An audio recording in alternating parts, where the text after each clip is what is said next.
60 ans après l'indépendance, la représentativité des femmes dans les instances de prise de décision reste encore faible en Côte d'Ivoire.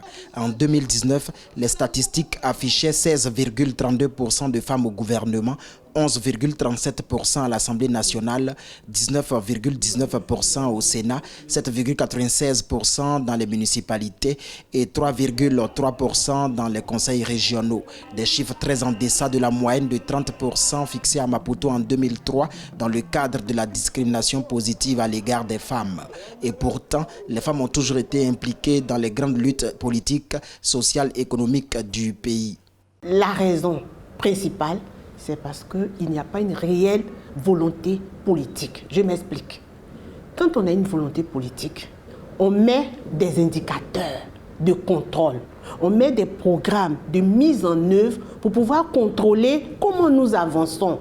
On applique strictement et réellement les lois. Mais quand cela n'est pas fait, déjà ça pose un problème.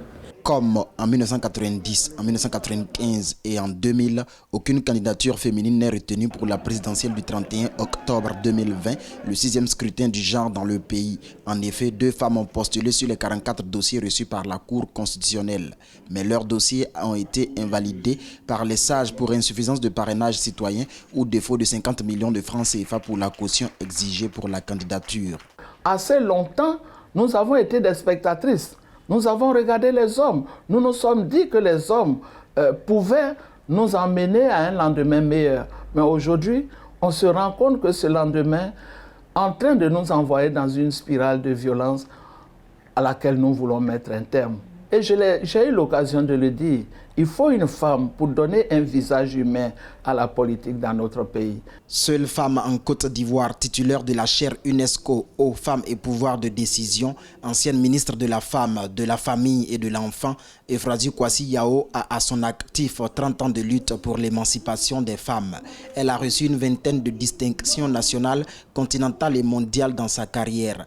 Avec l'ancienne ministre Constance Yahi et bien d'autres femmes figures de proue du féminisme, elle fait partie de la génération dénommée les gardiennes du temple. L'égalité de genre sera sur le bon chemin quand tout le monde va comprendre ce que cette approche peut apporter à l'Afrique et au monde. Parce que tout le monde ne le connaît pas actuellement. Donc je vous ai dit, c'est un défi.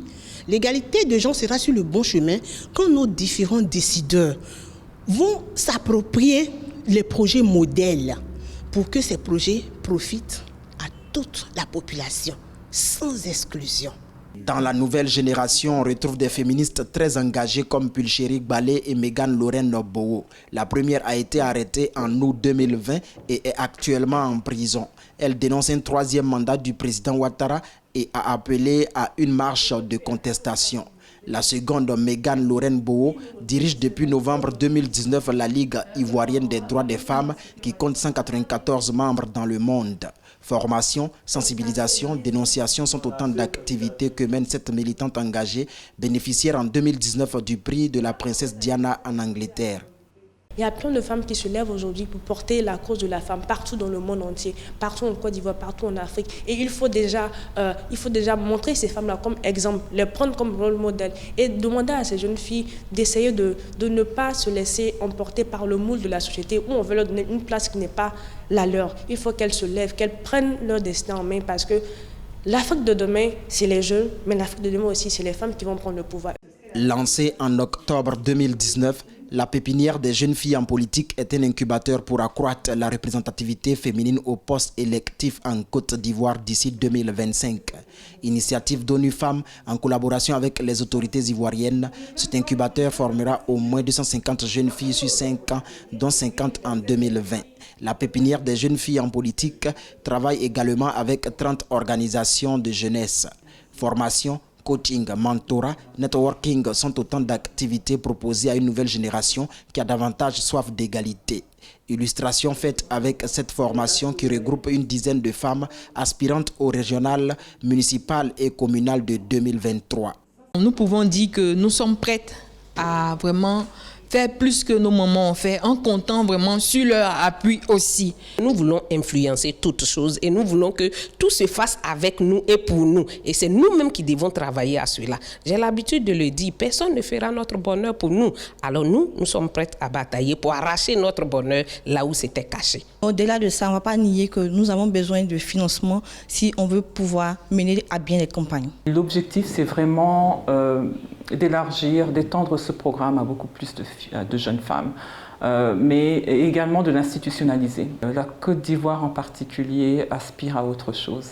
Et il est temps pour les femmes de se positionner et pour une autre Côte d'Ivoire. De 1960 à 2020, la lutte pour l'émancipation féminine en Côte d'Ivoire fait donc son chemin.